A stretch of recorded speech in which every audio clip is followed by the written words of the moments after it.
Hello दोस्तों, मैं सचिन अरोड़ा एक बार फिर से आप सभी का स्वागत करता हूं अरोड़ा एजुकेटर के इस ऑफिशियल प्लेटफॉर्म पे। उम्मीद करते हैं कि आप सब बहुत बढ़िया होंगे।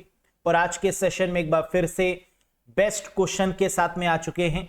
यूपी ट्रिपल एससी एग्जाम्स को फोकस करते हुए अभी प्रीवियस जितने भी एग्जाम्स हुए हैं उन सब के क्वेश्चंस को देखते हुए कैसे क्वेश्चन पेपर पूछे गए, कहां से टॉपिक से क्वेश्चन आए, किस तरीके का पैटर्न रहा, उन्हीं पैटर्न पर बेस्ड ये मैराथन आपका चल रहा है। और ये है डे 3।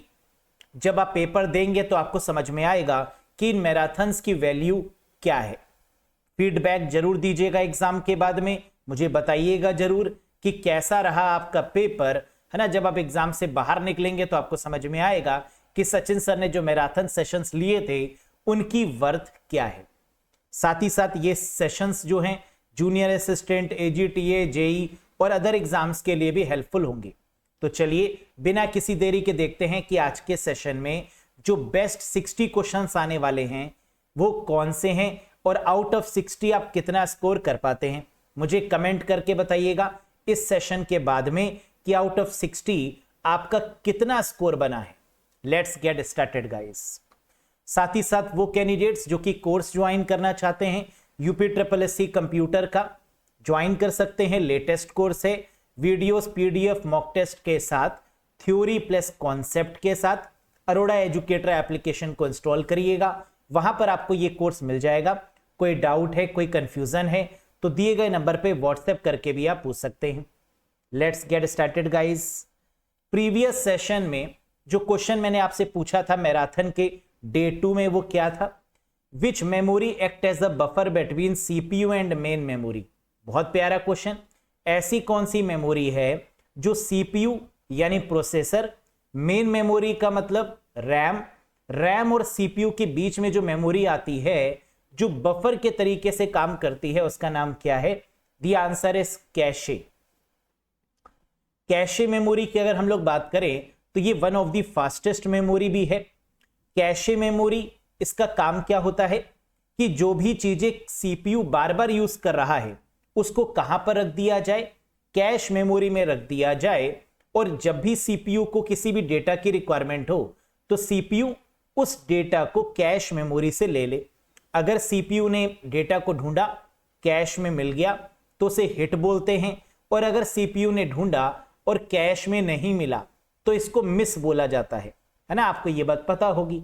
चलिए, ये रहा आज के सेशन का पहला क्वेश्चन। बताइए, which of these is an example of secure network protocol. इनमें से ऐसी कौन सी प्रोटोकॉल है जो सुरक्षित नेटवर्क प्रोटोकॉल का उदाहरण है, जिसका यूज हम लोग सिक्योरिटी के पॉइंट ऑफ व्यू से करते हैं? एचटीटीपीएस, एसएसएल, टीएलएस या all of these? Very good, and the correct answer is all of these. Hyper text transfer protocol security के लिए, SSL secured socket layer, TLS transport layer security, इन सभी protocols का use हम लोग करते हैं for the security point of view. सुरक्षा के मायनों को ध्यान में रखते हुए इन सभी प्रोटोकॉल का यूज करते हैं। अब जरा डिटेल में समझ लीजिए कि प्रोटोकॉल की बात करें तो प्रोटोकॉल का मतलब होता है रूल्स एंड रेगुलेशंस, नियम कानून जो कि नेटवर्किंग पर काम करते हैं, दैट इज कॉल्ड प्रोटोकॉल। और सिक्योर्ड प्रोटोकॉल के केस में ये 6 प्रोटोकॉल आती है। कौन कौन सी? HTTPS hyper text transfer protocol secure, SSL secure socket layer जिसका नाम बदल के कर दिया गया है ट्रांसपोर्ट लेयर सिक्योरिटी। अब एसएसएल की जगह पर हम लोग क्या यूज कर रहे हैं? एसएसएल का advanced form that is TLS transport layer security, और ये ओएसआई मॉडल की ट्रांसपोर्ट लेयर पर काम करती है। SSH secure shell, VPN virtual private network और आईपीसेक इंटरनेट प्रोटोकॉल सिक्योरिटी। तो ये 6 ऐसी प्रोटोकॉल है नेटवर्किंग में जो सिक्योरिटी का काम करती हैं। ये प्रोटोकॉल के नाम ही सिर्फ इंपॉर्टेंट नहीं है बल्कि इनकी फुल फॉर्म भी इंपॉर्टेंट है ना। तो इनकी फुल फॉर्म्स भी ध्यान रखिएगा और इनका यूज करते हैं सिक्योरिटी के पॉइंट ऑफ व्यू से। Next, the keyboard shortcut to lock your Windows computer is. Previous session में विंडोज से क्वेश्चन पूछे गए थे, इंपॉर्टेंट है। आपके विंडोज कंप्यूटर को लॉक करने के लिए कीबोर्ड शॉर्टकट की क्या है? Windows L, Windows I, Windows ई और Windows D. Very good, and the correct answer is Windows plus L. अगर हमें कंप्यूटर को लॉक करना है, यानी विंडोज को लॉक करना है, डेस्कटॉप को लॉक करना है, तो हम कौन सी शॉर्टकट की का यूज करेंगे? विंडोज एल का। लेकिन विंडोज आई का यूज क्यों करते हैं? सेटिंग्स के पॉइंट ऑफ व्यू से। अगर सेटिंग्स ओपन करनी है हमें विंडोज में, तो विंडोज आई का यूज करेंगे। ऐसे याद करिएगा कि सेटिंग हमेशा आंखों से की जाती है ना? आंखों का मतलब आई और आई का मतलब सेटिंग। तो सेटिंग्स को ओपन करने के लिए विंडोज आई प्रेस करते हैं। विंडोज प्लस ई क्या है? विंडोज एक्सप्लोरर, जिसे फाइल एक्सप्लोरर बोलते हैं, उसे ओपन करने की शॉर्टकट की है विंडोज ई। जैसे ही विंडोज ई आप प्रेस करेंगे, C drive, D drive, E drive वाला पोर्शन ओपन हो जाएगा। That is called Windows Explorer. कई बार उसको माई कंप्यूटर भी कह देते हैं, है ना? लेकिन उसका ऑफिशियल नाम क्या है? विंडोज एक्सप्लोरर है। विंडोज प्लस डी डेस्कटॉप के लिए, विंडोज डी टू मैक्सिमाइज और minimize the desktop, that is Windows plus D. एक बार देख भी लीजिए। पहला विंडोज एल कंप्यूटर को लॉक करने के लिए, विंडोज आई सेटिंग्स को ओपन करने के लिए, आंखों से सेटिंग, है ना? ऐसे याद रखना है। विंडोज ई यानी विंडोज एक्सप्लोरर या फाइल एक्सप्लोरर को ओपन करने के लिए, वही माई कंप्यूटर वाला part, C drive, D drive, ये drive. Windows plus D show और हाइड दी डेस्कटॉप, यानी विंडोज डी की मदद से हम क्या करेंगे? डेस्कटॉप को शो या हाइड कर सकते हैं। क्लियर है? और ये इंपॉर्टेंट है, याद रखिएगा। तीसरा question, batch processing was mainly used in this generation. जैसे कि प्रीवियस ईयर्स में आप लोग ने देखा, जो अभी तक एग्जाम हुए हैं उनमें जनरेशन से क्वेश्चन बहुत पूछे गए हैं, है ना? वैसे तो काफी आसान है। First generation vacuum tube, second transistor, third integrated circuit, fourth micro processor, fifth में KIPS, robots, knowledge information processing system, robotics, artificial intelligence, है ना? KBS, knowledge based system. इन सब का यूज हुआ फिफ्थ जनरेशन में। यस, यहां पर क्या कह रहा है? Batch processing was mainly used in this generation. बहुत बार पूछा गया क्वेश्चन, और आंसर है फर्स्ट जनरेशन। अब ये बैच प्रोसेसिंग होती क्या है? दो तरीके की प्रोसेसिंग होती है, एक बैच और दूसरी रियल टाइम। बैच प्रोसेसिंग का मतलब धीरे धीरे प्रोसेस करना। जो पहले कंप्यूटर्स जो थे उनकी प्रोसेसिंग धीरे होती थी, बैचेस में होती थी। लेकिन आजकल के जो कंप्यूटर्स हैं उनकी जो प्रोसेसिंग है वो रियल टाइम पर होती है। रियल टाइम का मतलब तुरंत होती है या फास्ट होती है, that is called real time processing. Clear है? समझ में आ गया? तो बैच प्रोसेसिंग के लिए आंसर क्या होगा? First generation. In this generation time sharing, real time network, distributed operating system was used. Very very important one. इस पीढ़ी में time sharing, real time network, वितरित ऑपरेटिंग सिस्टम का प्रयोग किया गया। जब कभी भी क्वेश्चन में टाइम की बात होगी, real time, time sharing, network, distributed operating system, तो आंसर क्या होगा? देखो, आपको वो गाना याद होगा हनी सिंह का, है ना? 4 बज गए वाला गाना, या 4 बोतल वाला गाना, या एक कहावत है कि 4 लोग क्या कहेंगे, है ना? तो देखो, 4 की बड़ी अहमियत है, और 4 का यूज हमेशा किसके साथ में करते हैं? ज्यादातर टाइम के साथ में, है ना? 4 बज गए, पार्टी अभी बाकी है, तो टाइम के साथ में ही तो हुआ है ये वाला। यस, तो इसका मतलब fourth generation is used with respect to time sharing, real time. तो टाइम की कभी भी बात होगी तो आंसर क्या हो जाएगा? Fourth generation. याद रहेगा ना? आप तो भूलेंगे नहीं ना? Time fourth, networking fourth, distributed operating system fourth generation. Next, which of the following algorithm is related to artificial intelligence? निम्नलिखित में से कौन सी एल्गोरिथम कृत्रिम बुद्धिमत्ता यानी आर्टिफिशियल इंटेलिजेंस से संबंधित है? क्या जितने भी आर्टिफिशियल इंटेलिजेंस है, मशीन लर्निंग है या डीप लर्निंग, ये सब किसी न किसी एल्गोरिथम पर ही काम करती हैं? जी हां, ये सब एल्गोरिथम पे काम करती हैं। तो आर्टिफिशियल इंटेलिजेंस की जो सबसे इंपॉर्टेंट एल्गोरिथम मानी जाती है वो कौन सी है? Hill climbing algorithm. याद रखिएगा, ये बहुत इंपॉर्टेंट क्वेश्चन है। आर्टिफिशियल इंटेलिजेंस की सबसे इंपॉर्टेंट जो एल्गोरिथम है वो कौन सी है? Hill climbing. इसका मतलब क्या होता है? धीरे धीरे प्रोग्रेस करना। जब हम कोई रोबोट बनाना शुरू करते हैं या आर्टिफिशियल इंटेलिजेंस बनाना शुरू करते हैं तो क्या एकदम से बना देते हैं? नहीं, धीरे धीरे धीरे स्टेप बाय स्टेप क्लाइंब करते हैं, यानी चढ़ते हैं, एक एक करके आगे बढ़ते हैं। अगर एक चीज अप्रूव हो गई तो दूसरी पर आएंगे, दूसरी अप्रूव हो गई तो तीसरे पर आएंगे। इस तरीके से फेजेस में काम होता है। That is called hill climbing algorithm. Clear है? अब जरा ये देख लो कि आर्टिफिशियल इंटेलिजेंस में कौन कौन सी एल्गोरिथम फेमस है। Hill climbing, search algorithm, optimization algorithm, machine learning algorithm, जिसमें आपका वो आता है मशीन लर्निंग के जितने भी टाइप्स होते हैं आपके, है ना, डेटा लेबल्ड, अनलेबल्ड, समझ में आ गया ना, वो वाला part machine learning algorithm. NLP, natural language processing, और इसकी फुल फॉर्म भी इंपॉर्टेंट है।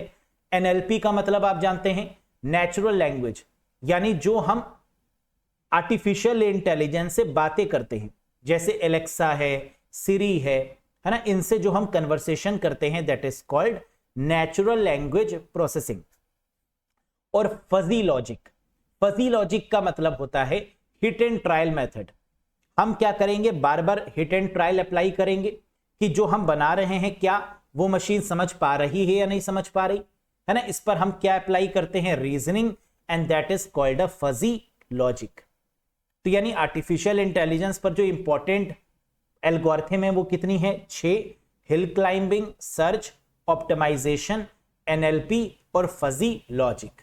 Next, which of the following is not an example of flash memory drives? निम्नलिखित में से कौन फ्लैश मेमोरी ड्राइव का उदाहरण नहीं है?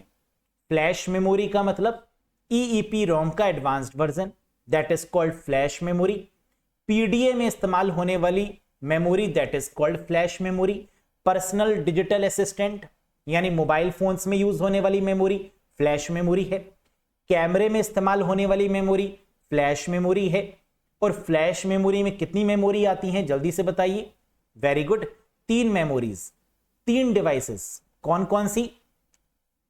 Memory card, MC memory card, pen drive PD, और एसएसडी सॉलिड स्टेट ड्राइव।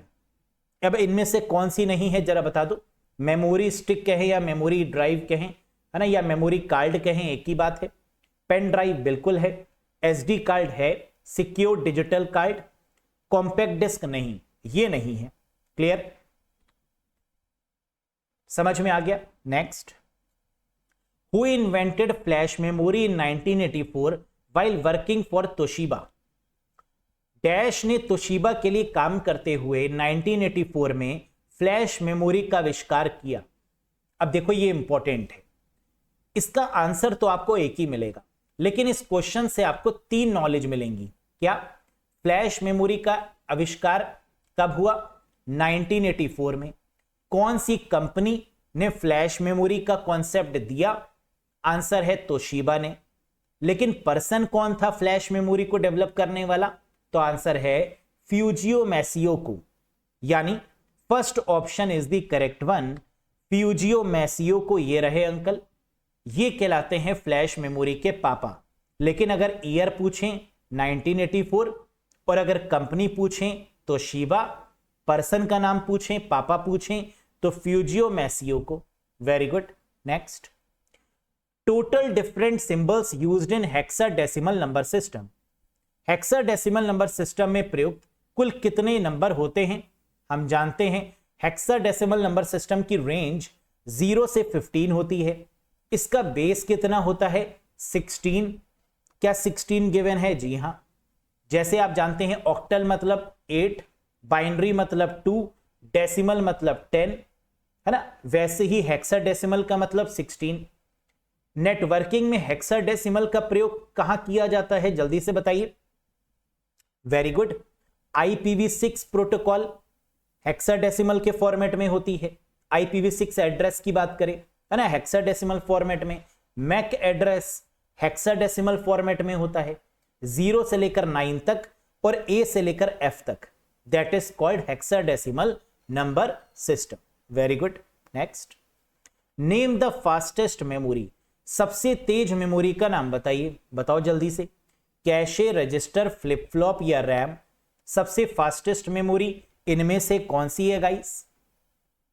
तो हमने आपको क्या बताया है, फास्टेस्ट मेमोरी की जब भी बात होगी तो सबसे पहले आप क्या ढूंढेंगे, रजिस्टर। मिल गया, मिल गया, लगा दो। रजिस्टर नहीं होता तो किस पे जाते, कैशे पर, फिर कैशे ढूंढते। अगर कैशे भी नहीं होता और रजिस्टर भी नहीं होता तो रैम हो जाता correct answer. Clear, next. Register is a group of, register किसका समूह है, रैम, बिट, फ्लिप फ्लॉप या कैशे? हम जानते हैं रजिस्टर किससे मिलकर बना होता है, रजिस्टर एक सीक्वेंशियल सर्किट है जो फ्लिप फ्लॉप के कॉम्बिनेशन से मिलकर बना होता है। जैसे कि मैंने प्रीवियस सेशन में आपको बताया था कि फ्लिप फ्लॉप क्या होता है। What is flip flop? The place where bit is stored, वो जगह जहां पर बिट को स्टोर किया जाता है, that is called flip flop. Bit का मतलब 0 1, वो जगह जहां पर 0 को या 1 को स्टोर करते हैं कंप्यूटर में, that place is called flip flop. ठीक है, next. Which of the following CPU register is used to store data and intermediate result produced by the ALU? मतलब निम्नलिखित में से कौन सा CPU रजिस्टर ALU द्वारा उत्पादित डेटा और मध्यवर्ती परिणामों को संग्रहित करने के लिए उपयोग किया जाता है? अब देखो यहां पर हमें बस क्या दिखाई दे रहा है, CPU और रिजल्ट। CPU का जो रिजल्ट है वो जहां पर दिखता है उसे बोलते हैं रजिस्टर। CPU का रिजल्ट मतलब, ALU का रिजल्ट मतलब, जैसे आपने 2 + 3 लिखा तो कंप्यूटर उसको क्या आंसर दे देगा, 5। इस 5 को कंप्यूटर जहां पर स्टोर करेगा उसे बोलते हैं एक्यूमुलेटर। और एक्यूमुलेटर क्या है, एक रजिस्टर। तो आंसर इज एक्यूमुलेटर या एक्यूमुलेटर रजिस्टर। तो याद रखने वाली बात क्या है कि जब कभी भी ALU के रिजल्ट की बात होगी CPU में तो आंसर क्या हो जाएगा, एक्यूमुलेटर रजिस्टर हो जाएगा। CPU के कितने पार्ट होते हैं, 3, control unit, arithmetical logical unit और मेमोरी यूनिट।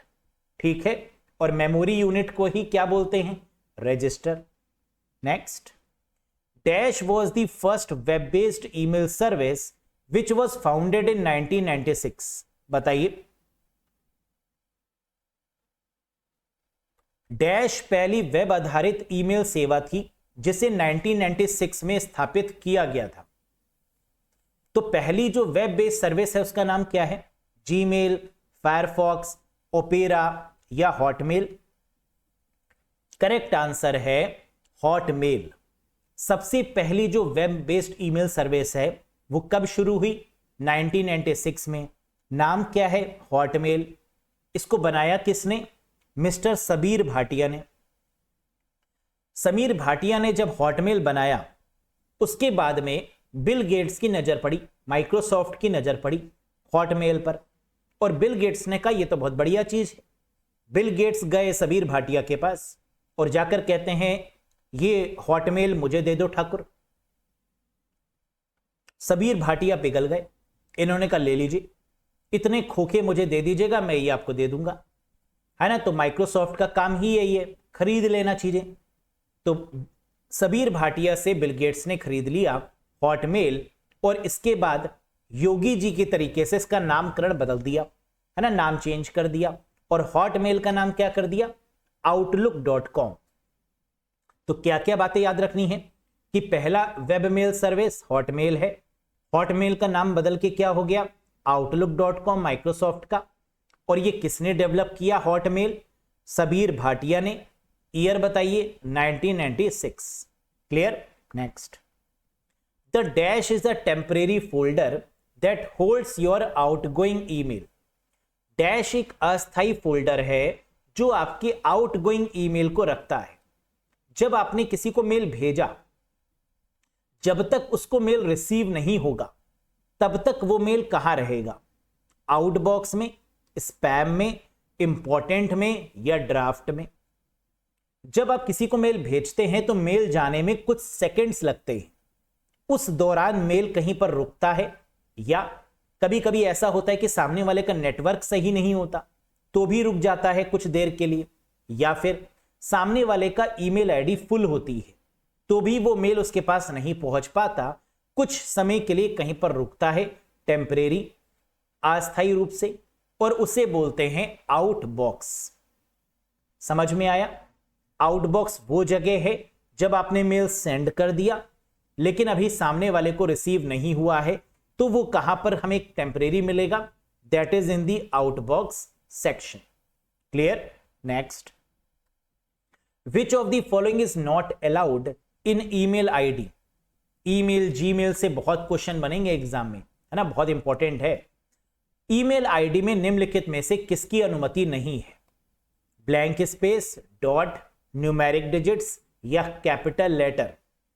तो ईमेल आईडी या जीमेल आईडी जब आप बनाते हैं तो क्या ब्लैंक स्पेस एक्सेप्टेड है? नहीं। डॉट एक्सेप्टेड है? हां। नंबर्स लिख सकते हैं? जी हां। कैपिटल लेटर या स्मॉल लेटर? जी हां। यानी ब्लैंक स्पेस अलाउड नहीं है। यही पूछ रहा था क्या अलाउड नहीं है, तो आंसर होगा ब्लैंक स्पेस, स्पेस अलाउड नहीं है। Next, what is the limit of number of emails that can be sent through Gmail workspace account per day? Gmail workspace खाते के माध्यम से प्रतिदिन भेजे जा सकने वाले ईमेल की संख्या सीमा क्या है? जीमेल की अगर हम बात करें तो जीमेल में 24 घंटे में फ्री सेवा वाला जो जीमेल है ना, हम लोग जो जीमेल यूज करते हैं वो फ्री तो है ज्यादातर केस में, तो उसमें कितने मेल हम भेज सकते हैं 24 आवर्स में? 500 यानी 500। लेकिन अगर हम बात करेंगे जीमेल वर्कस्पेस की, जीमेल वर्कस्पेस क्या है? पेड सर्विस है जीमेल की। अब अगर हम पेड सर्विस लेते हैं जिसे जीमेल वर्कस्पेस बोला जाता है, तो यहां पर 24 घंटे में 2000 मेल भेजे जा सकते हैं। आंसर क्या होगा? 2000 मेल्स पर डे। फ्री होता तो 500, पेड होगा तो 2000। क्लियर है? और अगर यहां पर हमने मेल मर्ज का यूज कर लिया तो फिर 1500, है ना। तीन चीजें हैं, फ्री में 500 है, मेल मर्ज का यूज करते हुए 1500 है, और अगर पेड सर्विस का यूज कर लिया जीमेल वर्कस्पेस तो 2000 है। Clear? Next, who is known as the father of super computer? Super computer के जनक के रूप में किसे माना जाता है? सुपर कंप्यूटर के पापा कौन है? जैक किल्बी, इन्होंने इंटीग्रेटेड सर्किट बनाया, जैक किल्बी। रे Tomlinson?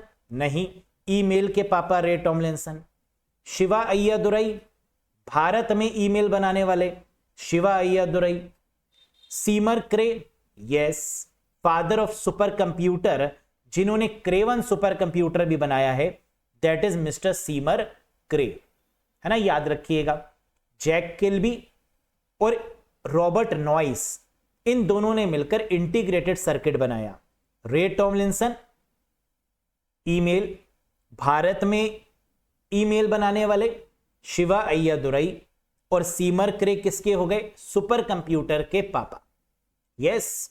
Next, which is India's first super computer? बहुत आसान है, भारत का पहला सुपर कंप्यूटर कौन सा है? परम 8000। Param 8000 is considered as the first super computer of India. लेकिन परम 8000 अगर ऑप्शन में ना हो तो आंसर क्या होगा?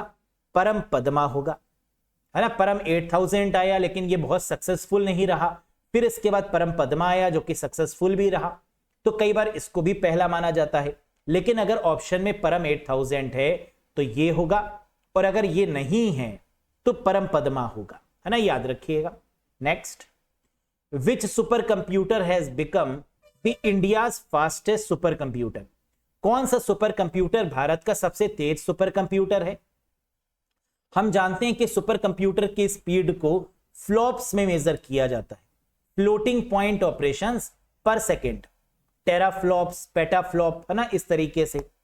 और भारत का सबसे तेज सुपर कंप्यूटर का नाम क्या है? एरावत। यानी option number second is the right one, that is Airawat, भारत का सबसे तेज चलने वाला super computer. What is the maximum performance of El Capitan super computer? El Capitan जो कि दुनिया का सबसे पावरफुल सुपर कंप्यूटर है, अमेरिका के द्वारा डेवलप किया गया एल कैपिटल, और इसकी स्पीड कितनी है ये पूछा जा रहा है, तो याद रखिएगा 1.742 exaflop, 1.742 exaflop speed achieved by El Capital. Livermore lab new super computer, है ना, कहां किस लैब में इसको बनाया गया? लिवरमोर लैब में इसको डेवलप किया गया अमेरिका के द्वारा। एल कैपिटल दुनिया का सबसे ताकतवर super computer. Next, the dash technique is used to identify a user who revisit a website. इस तकनीक का उपयोग उस उपयोगकर्ता की पहचान करने के लिए किया जाता है जो किसी वेबसाइट पर दोबारा जाता है। तो अगर कोई यूजर बार बार वेबसाइट पर जा रहा है, कैसे पता चलेगा? उसका यूजर नेम, पासवर्ड, है ना, स्टोर कर लिया जाता है। कई बार वो क्या सर्च कर रहा है ये भी स्टोर कर लिया जाता है, और इस पूरे प्रोसेस को क्या बोला जाता है? कुकीज। तो आंसर क्या होगा दोस्तों?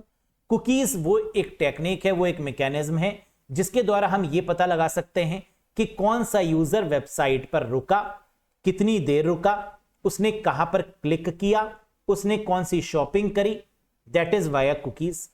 कुकीज भेजता कौन है? सर्वर। कुकीज स्टोर कहां पर होती हैं? ब्राउजर या क्लाइंट में। याद है ना? Very good. Next, the internet cookie और HTTP cookie was invented in 1994 by. कह रहे कुकीज की अगर बात करें तो इसे इंटरनेट कुकीज भी बोलते हैं या hyper text transfer protocol cookies भी बोला जाता है। कुकीज कब बनाई गई? 1994 में। और किसके द्वारा डेवलप की गई? तो आंसर है लो मॉन्टुली के द्वारा। यानी option number 4 is the right one. ये हैं कुकीज के पापा लो मॉन्टिली। विंटसर्फ इंटरनेट के founder, Tim Berners-Lee HTTP HTML के founder, John McCarthy artificial intelligence के founder. Next, this is an internet search engine that emphasize protecting searches privacy. बताइए, यह देखो सर्च इंजन या ब्राउजर से क्वेश्चन बनेगा ही बनेगा, है ना। इंटरनेट टॉपिक में आता है सर्च इंजन और ब्राउजर, और यहां से क्वेश्चन बनेंगे। यह एक इंटरनेट सर्च इंजन है जो खोजकर्ताओं की गोपनीयता की सुरक्षा पर जोर देता है। ऐसा कौन सा सर्च इंजन है जो प्राइवेसी पर फोकस करता है? बिंग, याहू, डकडकगो या येंडेक्स? करेक्ट आंसर है डकडकगो, जो कि एनोनिमस तौर पे काम करता है, छुपकर काम करता है, चीजों को हाइड रखता है, प्राइवेट रखता है, कि जो भी हम सर्च करेंगे उसको कोई देख नहीं पाएगा, है ना। ये कहना है किसका? डकडकगो का। So the correct answer is DuckDuckGo. Tor browser के साथ में यूज होता है डकडकगो का। Next, dash is the number 1 search engine in South Korea for outpacing Google locally. दक्षिण कोरिया में यूज होने वाला सर्च इंजन कौन सा है? नाम बताइए, मालूम होना चाहिए आपको। साउथ कोरिया का बहुत famous search engine, that is called never. Microsoft का बिंग, चाइना का बेडू, क्वेश्चन आंसर वाला ask.com, और साउथ कोरिया का दैट इज नेवर। याद रहेगा ना। तो नेवर दक्षिण कोरिया में नंबर 1 खोज इंजन है, सर्च इंजन है, जो स्थानीय स्तर पर गूगल से कई अधिक फेमस है। यानी साउथ कोरिया में गूगल यूज नहीं किया जाता, वहां पर किसका यूज किया जाता है? नेवर का। समझ गए ना आप? Next, dash is a search engine based in Berlin या जर्मनी। ये बहुत इंपॉर्टेंट क्वेश्चन, ये भी। जर्मनी यानी बर्लिन में इस्तेमाल होने वाला सर्च इंजन का नाम बताइए। इकोशिया, बिंग, डकडकगो या Wolfram Alpha? And the correct answer is Ecosia. कहां यूज होता है? बर्लिन जर्मनी में इसका यूज किया जाता है। और इसके यूज के पीछे बड़ी अच्छी चीज भी है कि बर्लिन ने कहा है, जर्मनी का कहना है कि अगर आपने इकोशिया का इस्तेमाल किया और इकोशिया का इस्तेमाल करने पर जो प्रॉफिट होगा कंपनी में, उस प्रॉफिट से कंपनी क्या करेगी? ग्रीनरी की सुरक्षा करेगी, यानी इन्वायरमेंट की सुरक्षा करेगी, वातावरण की सुरक्षा करेगी, पेड़ लगाएगी, कमाई से जो भी हो रहा है या पूरा जितना भी वातावरण है उसको स्वच्छ रखने में मदद करेगी, इन्वायरमेंट क्लीन करने में मदद करेगी, ऐसा कंपनी का कहना है। तो याद रखिएगा, बर्लिन जर्मनी में बना हुआ सर्च इंजन दैट इज इकोशिया, जो कि ग्रीनरी को बढ़ावा दे रही है, दैट इज इकोशिया। कई बार एग्जाम में यह भी पूछते हैं कि ऐसा कौन सा सर्च इंजन है जो ग्रीनरी प्रोटेक्शन या ट्रीज प्रोटेक्शन के लिए यूज किया जाता है, इनकम उसकी, तो आंसर होगा दैट इज इकोशिया। क्लियर है? वॉल फ्रॉम अल्फा, ये भी सर्च इंजन ही है। यस, इकोशिया, बिंग, डगडगो सब सर्च इंजन है आपके। Name the first private search engine has been developed in India in 2021। 2021 में भारत में विकसित किए गए पहले निजी सर्च इंजन यानी खोज इंजन का नाम बताइए। तो क्या भारत ने भी सर्च इंजन डेवलप कर लिया है? जी हां, 2021 में सिर्फ डेवलप ही नहीं किया बल्कि प्राइवेट सर्च इंजन डेवलप किया है ना। जैसे अभी आप लोगों ने देखा ना, डगडगो प्राइवेट सर्च इंजन है, वैसे ही इंडिया ने भी प्राइवेट सर्च इंजन डेवलप किया है, दैट इज कॉल्ड क्यूमामो। क्या नाम है इसका? क्यूमामो। तो इंडिया के केस में नाम क्या होगा? क्यूमामो। ये बहुत इंपॉर्टेंट है। और ये कैसा है? प्राइवेट सर्च इंजन है, एनोनिमस तौर पे, है ना, छुपा लेता है चीजों को, जो हम सर्च करेंगे उसको हिडन रखेगा, ये खासियत है। Next, how can we increase the speed of computer? हम कंप्यूटर की गति को कैसे बढ़ा सकते हैं? ये इंपॉर्टेंट क्वेश्चन है, प्रैक्टिकल बेस्ड क्वेश्चन है, बताइए। By using larger size of computer, computer का साइज बढ़ा के, by increasing the memory size of RAM, RAM का साइज बढ़ा के, फर्मवेयर को अपडेट करके, या एप्लीकेशन सॉफ्टवेयर को इंस्टॉल करके। क्या होगा? अगर हम चाहते हैं कि कंप्यूटर की स्पीड बढ़े तो हम जनरली क्या करते हैं? एक्स्ट्रा रैम लगा लेते हैं, रैम के साइज को बढ़ा देते हैं। तो आंसर क्या होगा? By increasing the memory size of RAM we can increase the speed of computer. Computer की गति बढ़ाने के क्या तरीके हैं? या तो आप जीपीयू का यूज करिए, ग्राफिक कार्ड का यूज करिए, है ना, या फिर इसकी इंटरनल मेमोरी को इंक्रीज कर लीजिए, रैम को इंक्रीज कर लीजिए। यही तो तरीका है। प्रोसेसर बढ़िया होना चाहिए, है ना, तब स्पीड बढ़ेगी। रैम को इंक्रीज करिए या जीपीयू लगा लीजिए, that is the best way. Graphic card का यूज कर लीजिए। Yes, next, nowadays of which of the following IPv is using? कह रहा आजकल निम्नलिखित में से किस आईपीवी का प्रयोग किया जा रहा है? हम लोग जानते हैं इंटरनेट प्रोटोकॉल वर्जन कितने होते हैं? 2, IPv4 और IPv6, यानी करेक्ट आंसर होगा option number 3, internet protocol version 4, जो कि 32 बिट यानी 32 बिट का होता है, और IPv6 128 बिट का, 128 बिट का, और मैक एड्रेस 48 बिट का होता है। याद है ना? अब मुझे यह बता दो फटाफट कि आईपी एड्रेस OSI मॉडल में किस लेयर पर काम करता है? बताइए। IP address works in which layer of the OSI model? Very good. The answer is network layer. Network layer पर काम करने वाली डिवाइस कौन सी है? ये बताओ। Very good, that is router, है ना, राउटर काम करता है नेटवर्क लेयर पे। अच्छा, अगर आईपी एड्रेस की जगह पर मैक एड्रेस होता तो मुझे बताओ फटाफट कि मैक एड्रेस OSI मॉडल पर किस लेयर पे काम करता है? Very good, second layer, data link layer पर। डेटा लिंक लेयर पर कौन कौन सी डिवाइसेस काम करती हैं? जल्दी से बताइए। 3 डिवाइसेस। वेरी गुड, कौन कौन सी? स्विच, ब्रिज और मॉडेम। बहुत बढ़िया। ऐसी कौन सी लेयर है OSI मॉडल में जो heart of the OSI model है, जिसे हम OSI मॉडल का दिल बोलते हैं? Transport layer. बहुत बढ़िया। अब मुझे यह बताइए कि ट्रांसपोर्ट लेयर के अंदर कितनी प्रोटोकॉल्स आती है? इंपॉर्टेंट वाली 2। बिल्कुल सही। कौन कौन सी? टीसीपी और यूडीपी। टीसीपी का मतलब ट्रांसमिशन कंट्रोल प्रोटोकॉल और यूडीपी का मतलब यूजर डेटाग्राम प्रोटोकॉल। टीसीपी कैसी प्रोटोकॉल है? Connection oriented. और यूडीपी कैसी है? Connection less. याद रहेगा ना? वेरी गुड, आगे बढ़िए। Optical disk store data using which technology? Optical disk का मतलब होता है सीडी या डीवीडी। सीडी डीवीडी को क्या बोलते हैं हम लोग? Optical disc. ऑप्टिकल डिस्क किस तकनीक का उपयोग करता है बताइए? Magnetic recording, pits and lands, capacitor charging, solid state storage. Correct answer आप जानते होंगे, जो सीडी या डीवीडी है वो किस पर काम करती है? पिट्स एंड लैंड्स पर काम करती है। किस पर काम करती है दोस्तों? पिट्स एंड लैंड। क्या मतलब है इसका? आप देखिए, ये जो सिग्नल बन रहा है इसमें जो ऊपर वाला हिस्सा आ रहा है दैट इज कॉल्ड लैंड, और जो नीचे वाला हिस्सा आ रहा है दैट इज कॉल्ड पिट। यानी pit are non reflective areas, जो प्लेन एरियाज आपको दिख रहे हैं वो पिट है।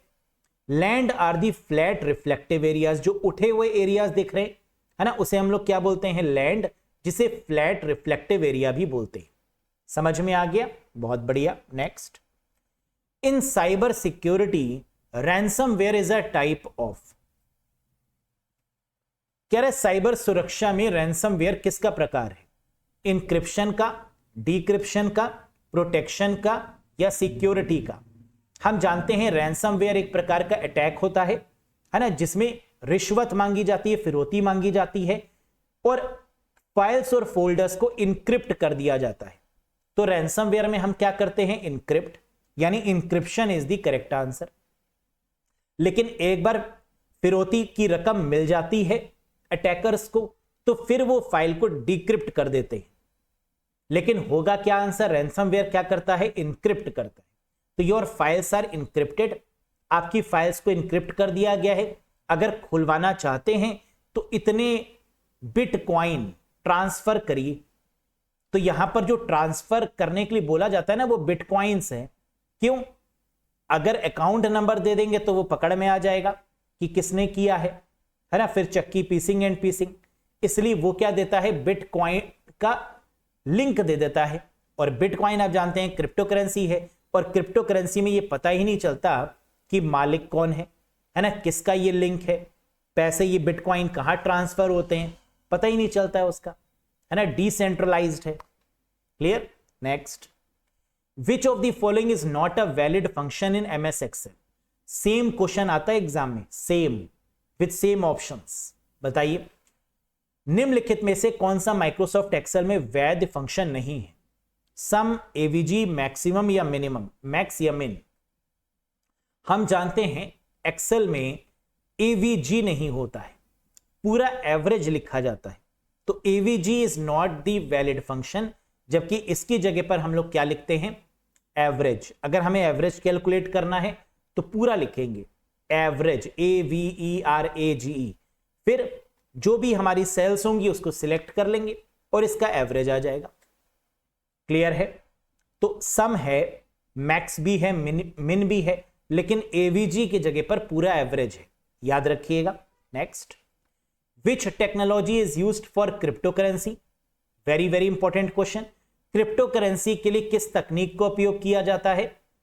क्रिप्टो करेंसी यानी जैसे बिटकॉइन, और इसके लिए कौन सी टेक्निक यूज करते हैं? Blockchain. So the correct answer is blockchain.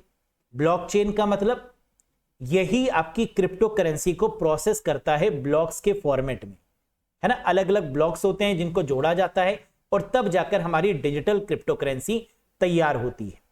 Next, binary to decimal conversion of this number. फटाफट करिए, इस नंबर का डेसिमल कन्वर्जन क्या होगा? बाइनरी नंबर आपको दिया गया है, सबसे पहला काम क्या करेंगे? इस बाइनरी नंबर को लिखेंगे, फिर इसके नीचे क्या लिखेंगे? 1 2 4 8 16 32। ये नंबर कैसे आया मालूम है ना आपको? 2 की पावर 0, 2 की पावर 1, 2 की पावर 2, 2 की पावर 3, 2 की पावर 4 और 2 की पावर 5। अब मल्टीप्लाई कर देंगे आपस में और प्लस कर देंगे। तो once you multiply and plus, तो जीरो वाली चीज क्या हो जाएगी? जीरो हो जाएगी।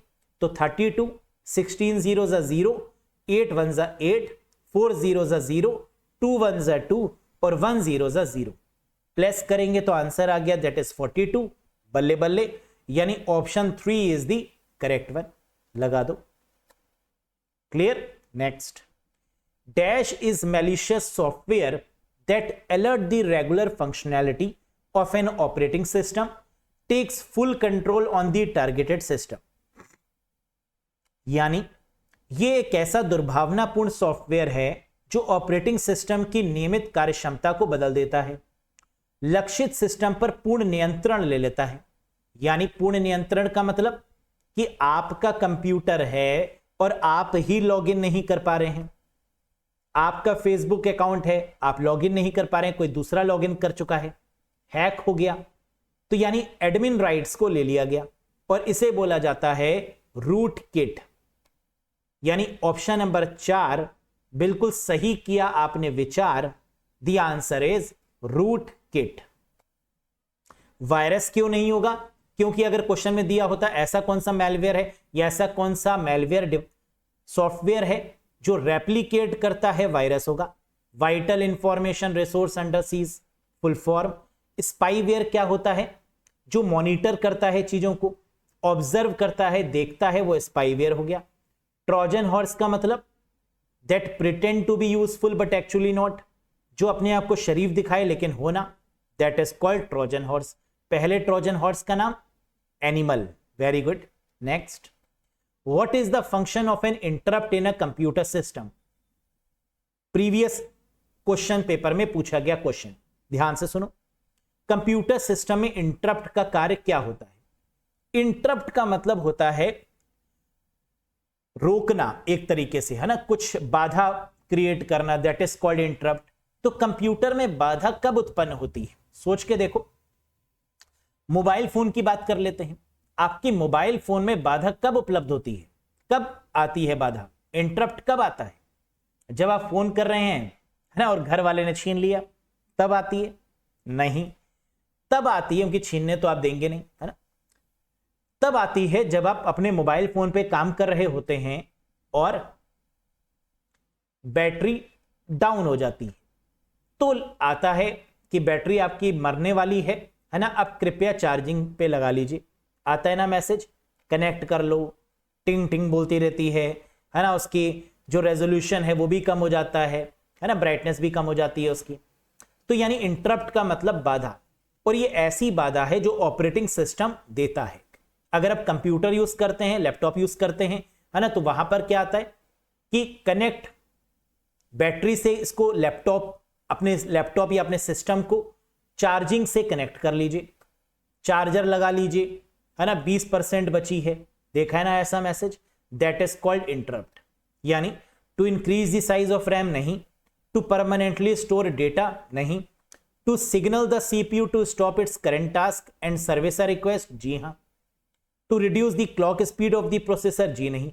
यानी आंसर मिल चुका है option number 3, to signal the CPU. Interrupt क्या करता है? सीपीयू को सिग्नल देता है कि अपने काम को रोक दो क्योंकि बैटरी मरने वाली है, and service as a request, और रिक्वेस्ट के लिए क्या करता है? रिक्वेस्ट करता है सर्विस के लिए कि यूजर, मैं हाथ जोड़ता हूं कि मुझे आप चार्जर से कनेक्ट कर लो, वरना मैं मर जाऊंगा, है ना, मैं बैठ जाऊंगा, तो मुझे चार्जिंग से लगा लो, that is called interrupt. Very good.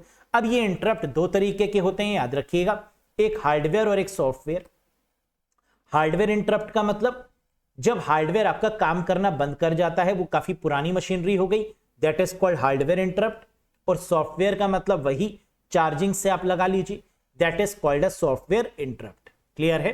Next, which symbol is used to combine यानी कॉन्केटिनेट सेल इन एक्सेल?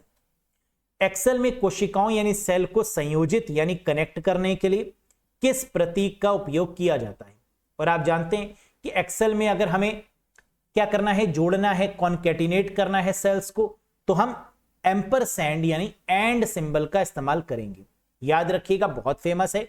अगर पूछें सेल रेफरेंसिंग के लिए किसका यूज होता है, तो आंसर होगा डॉलर सिंबल का। और सेल रेफरेंसिंग कितने तरीके की होती है? 3 तरीके की। राम, जय श्री राम, रेफरेंस ए से, और मिक्स्ड और एब्सोल्यूट, है ना। कितनी है? 3। रिलेटिव, एब्सोल्यूट और मिक्स्ड।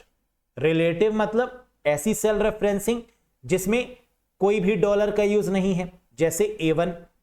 एब्सोल्यूट का मतलब जिसमें $2 लगे हुए हैं, $A, $1 एब्सोल्यूट। और मिक्स्ड का मतलब $1 या तो रो के साथ या तो कॉलम के साथ, यानी $A या $1, है ना। $A1 या $1, ये मिक्स्ड हो गया। लेकिन कॉनकैटिनेट में किसका यूज होगा? एम्परसैंड का। अगर एक्सेल में कोई एरर आएगी तो उसके लिए कौन सा सिंबल यूज होगा? हैश, है ना, with respect to the error. Very good. Next, what is augmented reality? सर्वधिक वास्तविकता क्या है? ऑगमेंटेड रियलिटी क्या है? आर्टिफिशियल इंटेलिजेंस का ही ये पार्ट है ना। AI, machine learning, deep learning. Augmented reality क्या होता है? जो रियल वर्ल्ड का महसूस करवाए। जैसे अभी मैं दूर बैठकर आपको लेक्चर दे रहा हूं, सोचिए डिजिटल चीजों की मदद से मैं आपके रूम में आ जाऊं, है ना। आपको ऐसा लगे कि सर तो इसी कमरे में बैठे हुए हैं, हमारे वाले रूम में ही हैं, और ये पॉसिबल है। हां, ऑगमेंटेड रियलिटी इसी को तो बोलते हैं, यानी रियल वर्ल्ड से कनेक्ट होना। A technology that create a completely virtual world नहीं, a technology that overlay digital information onto the real world. जी हां, जो रियल वर्ल्ड जैसा फील करवाए वो है ऑगमेंटेड रियलिटी। नहीं समझ में आया?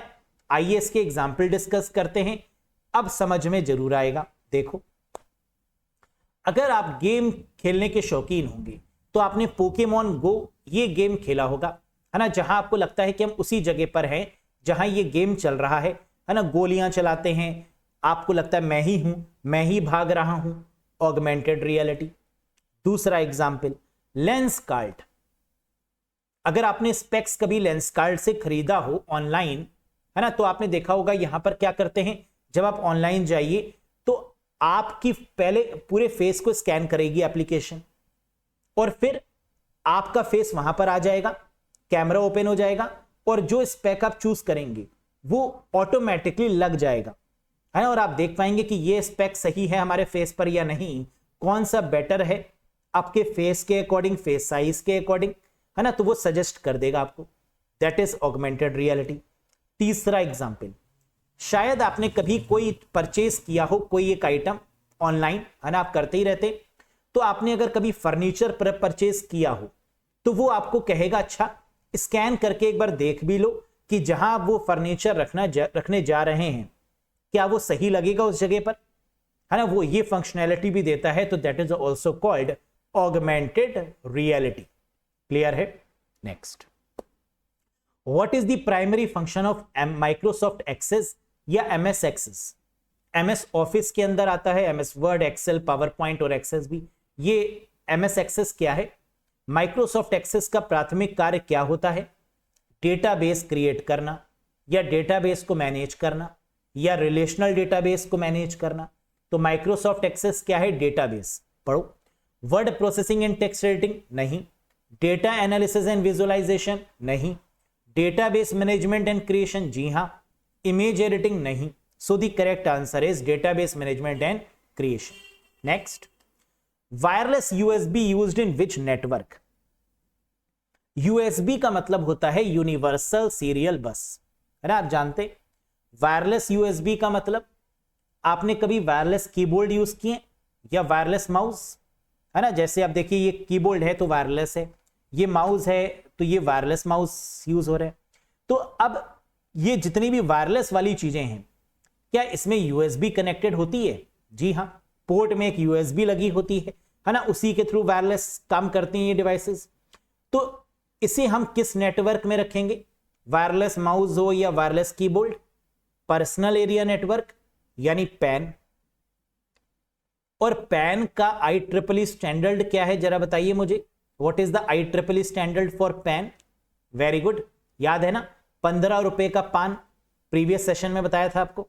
IEEE 802.15, वाईफाई के लिए 802.11, ईथरनेट के लिए 802.3, बस में कितने टायर? 4, ऐसे याद रखना है। तो 802.4 टोकन बस, टोकन रिंग का मतलब कितनी अंगूठी पहनेंगे, कितने फिंगर्स में, पांचों में, तो 802.5 that is token ring. Ring से याद करना है ना, पांचों फिंगर्स में अंगूठी, पांचों उंगलियों में, है ना, इस तरीके से, तो दैट इज टोकन रिंग। याद है ना, कॉन्फिडेंस बढ़ रहा है ना धीरे धीरे, very good. Next, Apple AI is called, Apple AI को क्या कहा जाता है? एप्पल का जो आर्टिफिशियल इंटेलिजेंस है उसका नाम बताइए, बहुत आसान, अमेजॉन का एलेक्सा है, और एप्पल का क्या है? सिरी है, माइक्रोसॉफ्ट का कोर्टाना है, गूगल का गूगल असिस्टेंट है, तो आंसर क्या हो जाएगा? सिरी। तो Apple AI is called Siri, Microsoft AI is called Cortana, Amazon AI is called Alexa and Google AI is called Google Assistant. याद रखिएगा सारे नाम। In MS Word, insert footnote appear on dash tab. MS Word में insert footnote किस tab में दिखाई देता है? बताओ। insert footnote, इसको कैसे याद कराया था मैंने? footnote नहीं, फुट में लगी चोट। अगर चोट लगती है तो कहां जाते हैं? डॉक्टर के पास। डॉक्टर क्या करता है? रेफर। एक काम करो, पहले टेस्टिंग करवा के लाओ, फिर बताएंगे, तो रेफर कर देगा कि वहां चले जाओ टेस्टिंग के लिए। रेफर का मतलब रेफरेंस, रेफरेंस दिया है हां, यानी option 3 is the right one. तो एमएस वर्ड में फुटनोट का ऑप्शन कैसे मिलेगा? रेफरेंस के अंदर। जब आप रेफरेंस पर क्लिक करेंगे तो insert and note, foot note, है ना, ये सब यही मिलता है रेफरेंस के अंदर ही। Very good. Next, select the name of the generation that use CD-ROM for the first time. उस पीढ़ी का नाम बताइए, उस जनरेशन का नाम बताइए जिसने पहली बार CD-ROM का उपयोग किया। Compact disk, read only memory, fifth generation. कभी भी CD-ROM की बात होगी तो आंसर क्या होगा? Fifth generation. बैच प्रोसेसिंग होगा, फर्स्ट जनरेशन। टाइम आ गया, real time. Networking, distributed operating system, time sharing. तो 4 बज गए, पार्टी अभी बाकी है, यानी फोर्थ जनरेशन। ठीक, समझ में आ रहा है ना, याद हो रहे हैं ना? Very good. Next, in computer memory unit half byte is called. Computer memory unit में हाफ बाइट को क्या कहा जाता है? एक बाइट में कितनी बिट होती हैं? यानी 1 byte is equal to 8 bit. Half byte का मतलब 4 बिट, और 4 बिट को क्या बोलते हैं? निबल। यानी correct answer is option number 4।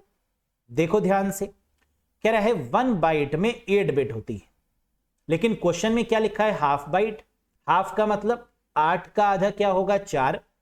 अब 1 byte is equal to 8 bit है, तो 4 बिट बराबर क्या होगा? 1 निबल। तो आंसर क्या हो जाएगा? निबल। सबसे छोटी यूनिट क्या होती है? बिट।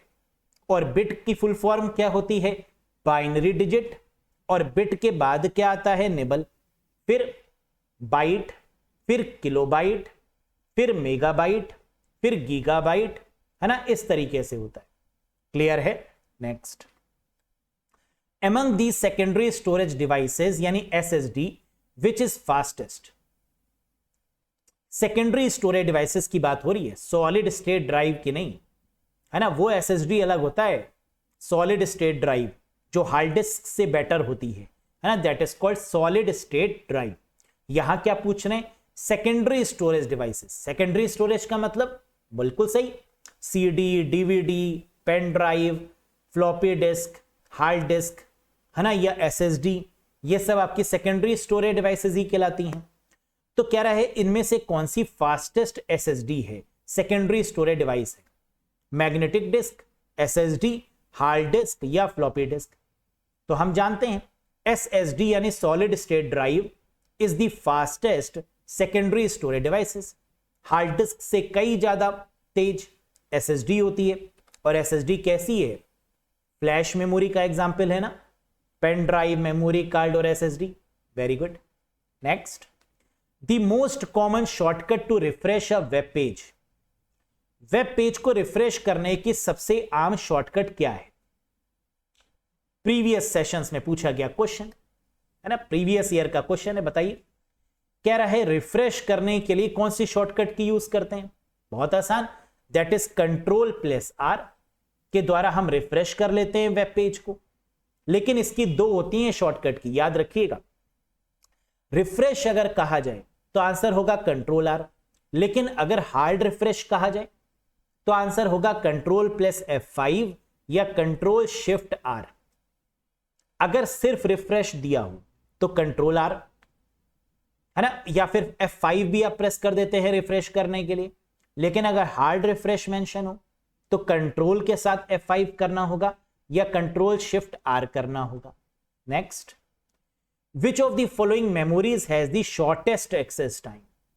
क्वेश्चन का मतलब समझ में आना चाहिए। निम्नलिखित में से किस मेमोरी का एक्सेस समय सबसे कम है? कैशे, SSD, DVD या रैम? क्वेश्चन का मतलब समझ में आया तभी तो आंसर करेंगे, है ना, वरना अक्कड़ बक्कड़ बम्बे बो करेंगे या जय माता दी करके लगा देंगे। यस, तो शॉर्टेस्ट एक्सेस टाइम का मतलब होता है जिसमें से डेटा को निकालना काफी तेज हो, यानी फास्टेस्ट मेमोरी पूछ रहा है इनडायरेक्टली। तो आप जानते हैं फास्टेस्ट मेमोरी क्या रजिस्टर है ऑप्शन में? नहीं। अगर रजिस्टर नहीं है तो आंसर क्या होगा? Cache memory. जी हां, लगा दो। और अगर यह भी नहीं होता तो क्या होता? रैम। बिल्कुल सही। Unfinished email in Outlook are saved in dash. Outlook में अधूरे ईमेल किसमें सहेजे जाते हैं? जल्दी से बताइए। Unfinished email in Outlook are saved in, या ईमेल की बात करें या जीमेल की बात करें या आउटलुक में बात करें, बात तो एक ही है। अनफिनिश्ड का मतलब क्या होता है कि आपने मेल अभी पूरा नहीं लिखा है, अनफिनिश्ड है, लिखते लिखते बंद कर दिया आपने कहा चलो बाकी का मेल कल लिखेंगे, आज इतना ही लिखते हैं। अब वो कहां पर सेव होगा? ड्राफ्ट में, यानी draft folder is the right one. या आपने मेल लिख लिया, भेजा नहीं है तो भी ड्राफ्ट में होगा, या अभी पूरा लिखा ही नहीं है तो भी ड्राफ्ट में ही होगा। क्लियर है? Next, which feature of MS Excel is used to automate the data entered in a defined sequence? Microsoft Excel की कौन सी सुविधा एक निर्धारित अनुक्रम में दर्ज डेटा को स्वचालित करने के लिए उपयोग किया जाता है? क्या माइक्रोसॉफ्ट एक्सेल में कुछ ऐसी चीज है जो अपने आप काम करे ऑटोमेट तरीके से? मैक्रोस तो नहीं है ना, ये है ऑटोफिल फीचर, जो सीक्वेंस से चीजों को ऑटोमेटिक फिल कर दे। कैसे? जरा ध्यान दो। यहां पर आपने लिखा 1 जनवरी 2021 पहले सेल में, अगर आप उसको पकड़ के ड्रैग कर देंगे तो क्या होगा? 1/2/2021, 1/3/2021, 1/4/2021, है ना, अपने आप आ जाएगा। किया है ना आपने MS Excel में ऐसा कुछ ड्रैग करने वाला काम? तो ये क्या है? ये ऑटोफिल फीचर है। जैसे आपने लिखा मंडे लिख के आपने ड्रैग कर दिया सेल को, तो Tuesday, Wednesday, Thursday, Friday, Saturday, Sunday, ये ऑटोमेटिकली यहां पर आ जाएगा। That is called automate the data entered in a defined sequence. Microsoft Excel में ऑटोफिल सुविधा एक निर्धारित अनुक्रम में दर्ज डेटा को स्वचालित करने के लिए उपयोग की जाती है। Very good. Next, the clock speed of a micro processor typically measured in. कह रहा है माइक्रो प्रोसेसर की स्पीड, माइक्रो प्रोसेसर कहें, प्रोसेसर कहें या सीपीयू कहें, है ना, बात एक ही है। सीपीयू की स्पीड को किसमें नापा जाता है या माइक्रो प्रोसेसर की स्पीड को किसमें नापा जाता है? आरपीएम, पीपीएम, गीगाहर्ट्ज या जीबीपीएस? करेक्ट आंसर है हर्ट्ज में। सीपीयू की स्पीड को हर्ट्ज में नापते हैं। गीगाहर्ट्ज हो सकता है, मेगाहर्ट्ज हो सकता है। क्या ऐसा कुछ दिया है? जी हां, गीगाहर्ट्ज दिया हुआ, यानी option 3 is the right one. बाकी ऑप्शंस देखिए। कह रहे सीपीयू की स्पीड तो हर्ट्ज में हो गई, 3.5 गीगाहर्ट्ज, 5.0 गीगाहर्ट्ज, है ना, इस तरीके से। आरपीएम किसकी स्पीड होती है? हार्ड डिस्क की। हार्ड डिस्क की स्पीड को किसमें नापते हैं? आरपीएम में, रेवोल्यूशंस पर मिनट में। पीपीएम किसकी स्पीड होती है? प्रिंटर की। थर्मल, इंकजेट, लेजर प्रिंटर, है ना, इसकी स्पीड किसमें होती है? Ppm.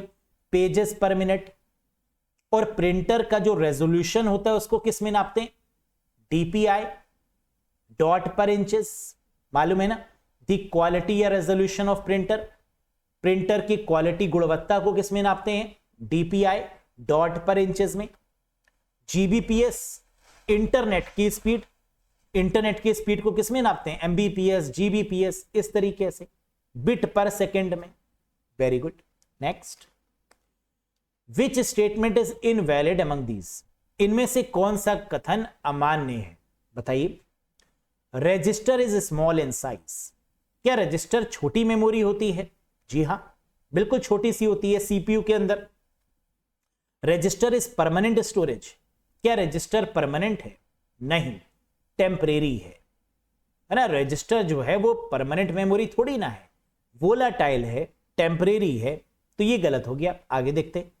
Register hold instruction, storage, address और डेटा, क्या रजिस्टर मेमोरी के अंदर इंस्ट्रक्शंस होते हैं? जी हां। एड्रेस होता है? हां।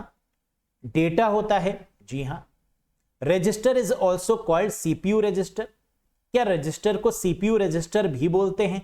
यस, क्योंकि सीपीयू के अंदर होता है, that is why it is called a CPU register, और सबसे फास्टेस्ट मेमोरी भी है। तो करेक्ट आंसर क्या है? इनवैलिड, अमान्य स्टेटमेंट कौन सा है? दूसरा वाला, रजिस्टर इज परमानेंट स्टोरेज, जबकि सही क्या होता? Register is a temporary storage. Next, very very important question, बताइए आपको पता है ये क्वेश्चन का आंसर क्या होगा? Dash only allows a single device at a time to access the email, dash allow multiple devices at a time to access the read and available mails, यानी dash एक समय में केवल एक डिवाइस में मेल को एक्सेस कर सकता है, और डैश एक समय में कई डिवाइसेस में मेल को एक्सेस कर सकता है। जानते हैं आप, एक डिवाइस की बात होगी तो POP3 होगा, और कई सारी डिवाइसेस की बात होगी तो IMAP होगा, यानी POP3 और IMAP यानी सेकंड हो जाएगा करेक्ट जवाब। Very good. अगला देखो, which memory is very close to CPU, कौन सी ऐसी मेमोरी है जो CPU के बेहद करीब है? आंसर होगा कैशे मेमोरी। CPU के बेहद करीब कौन सी है? आपने अभी स्टार्टिंग में ही बताया था, है ना, जो कल हमने क्वेश्चन पूछा था, पहले वाला क्वेश्चन, बिल्कुल स्टार्टिंग वाला, कि ये बताइए कि CPU यानी प्रोसेसर और मेन मेमोरी के बीच में कौन सी मेमोरी होती है? तो आपने कहा था कैशे होती है, याद आया ना। Cache memory relies between the processor and the main memory, CPU and the main memory के बीच, यानी CPU के सबसे क्लोज जो मेमोरी है वो कैशे है। कैशे ऑप्शन में ही नहीं है। अब अगर कैशे नहीं होगा तो आंसर क्या होगा? रैम, यानी प्राइमरी मेमोरी। प्राइमरी मेमोरी दिया है क्या? यस, यानी fourth is the right answer. तो क्लोज के केस में सबसे पहले आप क्या ढूंढेंगे? कैशे। मिल गया तो बल्ले बल्ले, नहीं मिला तो primary memory, that is called RAM. लेकिन अगर क्वेश्चन में पूछा जाए CPU के अंदर कौन सी मेमोरी होती है, तो आंसर क्या होगा? रजिस्टर। इनसाइड दी CPU के अंदर, तो आंसर हो जाएगा रजिस्टर। क्लोज अगर पूछा जाएगा तो कैशे या प्राइमरी मेमोरी या RAM. Next, which chip act as a clock to keep the current date and time, बताइए कौन सी चिप वर्तमान दिनांक और समय को रखने के लिए घड़ी के रूप में कार्य करती है? बताओ।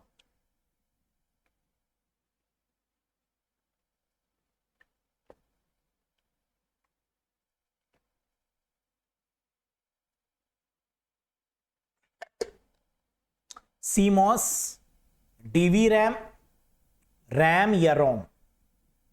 आप जानते हैं करंट डेट और टाइम को रखने वाली जो मेमोरी है वो CMOS है ना, कॉम्प्लीमेंट्री मेटल ऑक्साइड सेमीकंडक्टर, और इसी में आपका डेट और टाइम रहता है। डेट और टाइम को मैनेज करने वाली क्या होती है? CMOS होती है, complementary metal oxide semiconductor. The latest version of the Mac operating system, Mac operating system वो ऑपरेटिंग सिस्टम है जो एप्पल के लैपटॉप में काम करता है या एप्पल के डेस्कटॉप पे काम करता है, that is Macintosh operating system, या कई बार इसको मैक ऑपरेटिंग सिस्टम भी बोलते हैं। तो कह रहा है मैकिंटोश ऑपरेटिंग सिस्टम का नवीनतम वर्जन कौन सा है? वेंचुरा, मॉन्टेरी, बिग सर या सिक्योशिया। वैसे तो ये सारे मैक ऑपरेटिंग सिस्टम के ही वर्जन है, चाहे वेंचुरा हो, मॉन्टेरी हो, बिग सर हो या सिक्योशिया हो, लेकिन जो लेटेस्ट वर्जन है दैट इज कॉल्ड, बताइए, latest Mac operating system that is Sequoia, जिसे मैक ऑपरेटिंग सिस्टम 15 भी बोला जाता है, दैट इज सिक्योशिया। कब आया? 16 सितंबर 2024 में। That is the latest Mac operating system Sequoia. Next, name the latest Android operating system launched on dated 16 फरवरी 2024। यानी अगर एंड्रॉइड ऑपरेटिंग सिस्टम लेटेस्ट पूछें तो आंसर क्या होगा? जो अभी 16 फरवरी 2024 में लॉन्च किया गया था, है ना, वही अभी लेटेस्ट है। That is vanilla ice cream, that is vanilla ice cream, और इसे बोला जाता है एंड्रॉइड 15। वेनिला आइसक्रीम 16 फरवरी 2024 को रिलीज किया गया, है ना। अब तो एंड्रॉइड 16 पर काम चल रहा है। अब एंड्रॉइड 16 अभी तक रिलीज नहीं किया गया है ना, इस पे वर्क चल रहा है, लेकिन जो आपका लेटेस्ट है वो क्या होगा? एंड्रॉइड 15 ही होगा, क्योंकि यही फाइनली इस समय वर्क हो रहा है। इस समय जो अपडेट हो चुका है पूरे तरीके से सभी मोबाइल फोन में, that is Android 15 vanilla ice cream.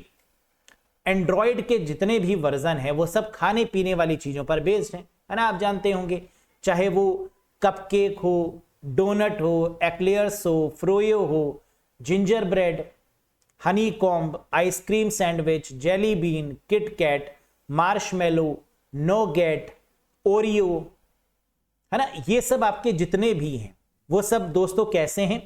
That is खाने पीने वाली चीजों पर बेस्ड और अल्फाबेटिकल फॉर्मेट में। एंडी रूबिन ने डेवलप किया एंड्रॉइड ऑपरेटिंग सिस्टम, है ना, ओपन सोर्स ऑपरेटिंग सिस्टम है एंड्रॉइड। अब एंड्रॉइड के बारे में कुछ बातें ध्यान रखिएगा, क्योंकि यहां से क्वेश्चन आएगा ही आएगा, है ना। कंफर्म है, एंड्रॉइड बहुत पॉपुलर है, प्रीवियस जितने भी एग्जाम्स हुए हैं उनमें पूछा गया क्वेश्चन, तो इसके बारे में जरा डिटेल में पढ़ लो। किस कंपनी ने एंड्रॉइड बनाया? गूगल कंपनी का प्रोडक्ट है ये। टाइप क्या है? ओपन सोर्स, यानी ओपन सोर्स का मतलब जो फ्री है, जिसमें एडिटिंग की जा सकती है, जिसके कोड को देखा जा सकता है, that is open source. Founder कौन है? Andy Rubin. किस ईयर में एंड्रॉइड ऑपरेटिंग सिस्टम को लॉन्च किया गया, इंप्लीमेंट किया गया? 2003 में। पहला वर्जन कौन सा है? 1.0, जो कि 2008 में आया, फर्स्ट वर्जन। और किस मोबाइल में आया? तो उसका नाम है HTC ड्रीम स्मार्टफोन। तो पहला एंड्रॉइड का वर्जन किस मोबाइल फोन पर चलाया गया? HTC ड्रीम स्मार्टफोन पर चलाया गया। पहले वर्जन का नाम क्या है? 1.0। वर्जन कब आया? 2008 में। लेटेस्ट वर्जन कौन सा है? एंड्रॉइड 15, जो अभी आपने देखा, दैट इज वेनिला आइसक्रीम, 16 फरवरी 2024 को लॉन्च किया गया। क्लियर? नेक्स्ट बताइए, आस्की कितने बिट का कोड है और ई आस्की कितने बिट का कोड है? हम जानते हैं आस्की का मतलब American standard code for information interchange, America के द्वारा दिया गया कोड जिसके थ्रू इंफॉर्मेशन का आदान प्रदान होता है, दैट इज कॉल्ड आस्की। ये 7 बिट का कोड होता है, जबकि आस्की का एडवांस्ड वर्जन है E ASCII, extended American standard code for information interchange, और ये 8 बिट का कोड है। इंपॉर्टेंट क्वेश्चन है, याद रखिएगा। ASCII American standard code for information Interchange 7 bit, और एक्सटेंडेड वाला इसका बड़ा भाई 8 bit. What does the VLOOKUP function do in MS Excel? है ना, लुकअप दो तरीके के होते हैं, एक वर्टिकल और एक हॉरिजेंटल। कह रहे वी लुकअप का काम क्या होता है एक्सेल में? Very important one, delete a row को डिलीट करना, search for data in column, columns में डेटा को सर्च करना, search for data in rows, rows में डेटा को सर्च करना, या कैलकुलेट अ वर्टिकल सम, या सम को फाइंड आउट करना। हम जानते हैं वी लुकअप का काम क्या है? वर्टिकली काम करना कॉलम्स में। तो search a data in column, columns में डेटा को सर्च करने के लिए वी लुकअप फंक्शन का यूज हम लोग करते हैं, वर्टिकल लुकअप का यूज करते हैं। तो correct answer is option number 2, searches for data in columns. V lookup किसके थ्रू काम करेगा? कॉलम्स के साथ। Next, the keyboard shortcut dash is used for invoking the thesaurus in MS Word 2016 या किसी भी वर्जन में पूछें। एमएस वर्ड 2016 में थेसोरस को लागू करने के लिए कीबोर्ड शॉर्टकट का नाम बताइए, कौन सी शॉर्टकट की है। थेसोरस का मतलब होता है, आप जानते हैं, एंटोनिम या सिनोनिम के लिए इसका यूज करते हैं थेसोरस फीचर का एमएस वर्ड में। और इसकी जो शॉर्टकट की है दोस्तों वो क्या है, very good, shift plus F7। Review tab के अंदर प्रूफिंग सेक्शन में आपको मिलता है spell check, spelling and grammar या थेसोरस नाम का फीचर, है ना। याद रखिएगा किस टैब में, रिव्यू के अंदर प्रूफिंग वाले सेक्शन में 3 चीजें मिलती हैं, स्पेलिंग एंड ग्रामर, थेसोरस और वर्ड काउंट। क्लियर है, shift F7। Next, dash is the shortcut key for spelling and grammar check in MS Word 2019 या 2021 वर्जन में। एमएस वर्ड 2019, 2021, 2024, है ना, किसी भी वर्जन की बात की जाए में वर्तनी और व्याकरण जांच के लिए किस शॉर्टकट की का प्रयोग होता है, F7 का। यानी स्पेलिंग और ग्रामर के लिए जो शॉर्टकट की है वो क्या है, F7। कहां मिलेगा, रिव्यू टैब के अंदर, प्रूफिंग के अंदर, स्पेलिंग एंड ग्रामर। और कितने तरीके की लाइंस होती हैं एमएस वर्ड में एरर वाली, जल्दी से बताइए। रेड लाइन क्या शो करती है एमएस वर्ड में, ग्रीन लाइन क्या शो करती है और ब्लू लाइन क्या शो करती है, तीनों के आंसर दीजिए। रेड लाइन का मतलब स्पेलिंग एरर, अगर स्पेलिंग एरर होगी तो रेड लाइन से शो होगा, अगर ग्रामेटिकल एरर होगी तो ग्रीन लाइन से शो होगा, और अगर कॉन्टेक्चुअल स्पेलिंग एरर होगी तो ब्लू लाइन से शो होगा। याद है ना, कॉन्टेक्चुअल का मतलब स्पेलिंग सही है लेकिन जिस कॉन्टेक्स्ट में लिखी गई वो गलत है तो ब्लू लाइन होगा।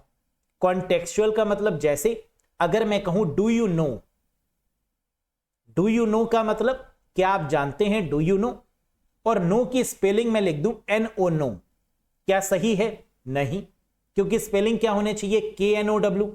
क्या स्पेलिंग में गलती है, नहीं, जिस कॉन्टेक्स्ट में लिख रहे हैं वो गलत है तो ब्लू लाइन आ जाएगी, कॉन्टेक्चुअल स्पेलिंग एरर। समझ में आया, तो red line spelling error, grammatical error green line, और blue line for the contextual spelling error. Very good. Next, the official website of ChatGPT. Chat GPT की आधिकारिक website कौन सी है। चैट जीपीटी से तो क्वेश्चन आएगा ही आएगा, है ना, कंफर्म है। यह भी आ सकता है कि आर्टिफिशियल इंटेलिजेंस चैटबॉट का नाम बताइए जो कि डेवलप किया गया है एक्स कंपनी के द्वारा, जो हमने प्रीवियस सेशन में आपको बताया भी था, ग्रॉक, है ना। ग्रॉक आपका ट्विटर का है, एलोन मस्क ने डेवलप किया। लेकिन अगर चैट जीपीटी की बात करें तो ये किस कंपनी ने डेवलप किया है, ओपन एआई। तो चैट जीपीटी की जो वेबसाइट है उसका नाम क्या होगा, www.openai.com। गलत मत करना, है ना। चैट जीपीटी किस कंपनी ने डेवलप किया है, ओपन एआई नाम की कंपनी ने। अब चैट जीपीटी के बारे में कुछ छोटी छोटी मगर मोटी बातें जान लीजिए जहां से क्वेश्चन पूछा जाएगा, कंफर्म है। पहला, चैट जीपीटी के लिए जो वेबसाइट है वो क्या है, www.openai.com, नंबर 1। दूसरा, चैट जीपीटी की फुल फॉर्म क्या है, chat generative pre trained transformer. Chat का मतलब चैट, जीपीटी का मतलब ये इंपॉर्टेंट है, जी का मतलब जनरेटिव, पी का मतलब प्री ट्रेन्ड और टी का मतलब ट्रांसफॉर्मर। तो जनरेटिव प्री ट्रेन्ड ट्रांसफॉर्मर एक ऐसा चैट जिसको पहले से ट्रेंड किया गया है, that is chat GPT. Company open AI. कब डेवलप हुआ, नवंबर 30 नवंबर 2022 को चैट जीपीटी बनाया गया। टाइप क्या है ये, चैटबॉट आर्टिफिशियल इंटेलिजेंस से, यानी ये क्या है, चैटबॉट है। कंपनी कौन सी है, ओपन एआई। याद हो गया ना इतना, कोई भी क्वेश्चन आएगा कर लेंगे यहां से, वेरी गुड।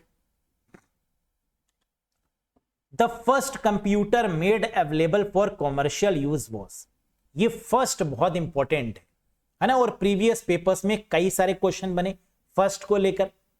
बताइए जरा, the first computer made available for commercial use was, व्यवसायिक उपयोग के लिए उपलब्ध कराया गया पहला कंप्यूटर कौन सा था? मार्क 1, इनियक, यूनिवैक या एडसेक? पहला commercial computer that is called UNIVAC, universal automatic computer, है ना, very very important one. Commercial computer पूछें और पहला पूछें तो आंसर क्या होगा? UNIVAC, universal automatic computer. अब कितने क्वेश्चन यहां से बन सकते हैं एक बार देख लेते हैं। फर्स्ट इलेक्ट्रॉनिक कंप्यूटर पूछा जाए, पहला इलेक्ट्रॉनिक कंप्यूटर का नाम बताइए। ENIAC, electronic numerical integrator and computer, full form. First automatic electronic computer पूछा जाए, इलेक्ट्रॉनिक के साथ में ऑटोमेटिक भी लग जाए तो आंसर होगा ABC, Atanasoff Berry computer. First Indian computer पूछा जाए, पहला ऐसा कंप्यूटर जो भारतीय है, दैट इज टिफ्रैक, टाटा के द्वारा बनाया गया, Tata Institute of Fundamental Research Automatic Calculator, that is TIFRAC. या क्वेश्चन पूछा जाता है फर्स्ट कॉमर्शियल कंप्यूटर जो पूछा गया था अभी, यूनिवैक, यूनिवर्सल ऑटोमेटिक कंप्यूटर। और फर्स्ट मेन फ्रेम कंप्यूटर जिसका यूज बड़े अमाउंट में डेटाबेस को मैनेज करने के लिए करते हैं, दैट इज मार्क 1। तो ये सारे नाम याद रखिएगा, एक बार फिर से देख लो फटाफट से। फर्स्ट इलेक्ट्रॉनिक कंप्यूटर, इलेक्ट्रॉनिक आ जाए इनियक, ऑटोमेटिक इलेक्ट्रॉनिक आ जाए ABC, Atanasoff Berry computer, Indian computer आ जाए भारतीय TIFRAC, Tata Institute of Fundamental Research Automatic Calculator. First commercial computer आ जाए, कॉमर्शियल का मतलब जिसको सेल किया गया, जिसको मार्केट में कॉमर्शियलाइज किया गया, यूनिवैक, यूनिवर्सल ऑटोमेटिक कंप्यूटर। और फर्स्ट मेन फ्रेम कंप्यूटर की बात की जाए, दैट इज मार्क 1, जिसे हार्वर्ड मार्क 1 के नाम से भी जानते हैं, मेन फ्रेम कंप्यूटर है। उम्मीद है कि आपने ये 60 क्वेश्चंस बढ़िया तरीके से किए होंगे। बार बार रिवाइज करिएगा इन क्वेश्चंस को। और आउट ऑफ 60 आपने कितना स्कोर किया, कौन बताएगा? पड़ोसी जल्दी से बताओ कमेंट करके कि आउट ऑफ 60 क्या स्कोर रहा। और साथ ही साथ ये रहा क्वेश्चन ऑफ द डे। क्या है ये question of the day? What is the shortcut to open font dialog box in MS Word? Very important question. MS Word में फॉन्ट डायलॉग बॉक्स खोलने की शॉर्टकट की बताइए। और इसकी शॉर्टकट की दो हैं, एक तो यहां पर है ऑप्शन में और एक है ही नहीं ऑप्शन में। तो आप मुझे दोनों बताइएगा कि फॉन्ट डायलॉग बॉक्स को ओपन अगर आपको करना है एमएस वर्ड में तो इसकी शॉर्टकट की क्या होगी? Control E, control M, control F, control D. एक तो इनमें से है कोई और दूसरा कोई ऐसी है जो यहां है नहीं। तो मुझे आप बताइएगा इनमें से कौन सी है और दूसरी जो मौजूद नहीं है वो कौन सी है। क्लियर है? या आता है बताएंगे नहीं, है ना? अगर ये है तो लिख दीजिएगा सर आता है लेकिन बताएंगे नहीं। कैसा लगा आपको ये सेशन? पसंद आया हो? और एग्जाम में आएगा जरूर यहां से क्वेश्चन, है ना? इतनी रिसर्च करके बनाया गया है तो एक्सपीरियंस कभी फेल होता नहीं है ना? आप जानते हैं कि सचिन सर ने जो पढ़ा दिया वो पत्थर की लकीर है, यानी आएगा ही आएगा। सेशन पसंद आया हो तो एक बार लाइक कर दीजिएगा, चैनल पर नए हो तो सब्सक्राइब कर दीजिएगा। और साथ ही साथ अगर आप कोर्स लेना चाहते हैं यूपी ट्रिपल एससी का तो वो भी आप ज्वाइन कर सकते हैं। अरोड़ा एजुकेटर एप्लीकेशन को इंस्टॉल कर लीजिएगा और वहां पर आप यूपी ट्रिपल एससी के कोर्स से जुड़ जाइएगा। कोई डाउट हो, कोई कंफ्यूजन है तो व्हाट्सएप करके पूछ भी सकते हैं, राइट? तो बस मेहनत करनी है इतनी, है ना, कि एग्जाम वैसे तो देखो बहुत लेट हो रहा है, आप जानते हैं, है ना? या तो वैकेंसीज आती नहीं है, आती हैं तो एग्जाम इतने लेट हो जाते हैं। एग्जाम सिर्फ एग्जाम नहीं होता, है ना? ये ड्रीम्स होती हैं जिसमें सिर्फ आप नहीं आपका पूरा परिवार भी लगता है। तो अब वो समय आ चुका है जो आपने अभी तक बचपन से इतनी पढ़ाई करी है ना? अब उस रिटर्न किया जाए उस पढ़ाई को और फाइनली सिलेक्शन ले लिया जाए। भैया अपनी जितनी भी ड्रीम्स हैं उसको कैसे फुलफिल करोगे, है ना? पेरेंट्स जो सपने लगा के बैठे हुए हैं उनको कौन फुलफिल करेगा? आप ही तो करेंगे। तो क्या जो इतनी पढ़ाई अभी तक करी है क्या उसको बेकार कर दोगे, है ना? कोई बहुत टफ पेपर तो नहीं है, क्लियर तो आप ही लोग करेंगे, कोई ना कोई तो करेगा ना, तो आप ही क्यों नहीं? बस ये याद रखिएगा कि पेपर कितना भी टफ आए, सिलेक्शन तब भी होगा, पेपर इजी आएगा तो भी होगा। तो इजी और टफ डिपेंड करता है आपकी मेहनत पर। अगर आपने अच्छे से मेहनत की है तो वो आसान लगेगा, लेकिन अगर आपने मेहनत नहीं करी है तो आसान वाला भी टफ लगेगा, है ना। तो nothing is easy, nothing is tough, it is based on your experience, your study pattern, कि आपने कितनी मेहनत से चीजों को पढ़ा है। क्योंकि पेपर टफ आता है, सिलेक्शन तो तब भी होता है। उम्मीद है कि आप सिलेक्शन लेंगे, है ना, और अपने माता पिता और अपने टीचर्स का मान सम्मान बढ़ाएंगे। इसी के साथ बहुत जल्द मिलेंगे नेक्स्ट सेशन में कुछ और क्वेश्चंस, कुछ और कॉन्सेप्ट और थ्योरी के साथ। Till then bye bye and take care. Thank you very much guys.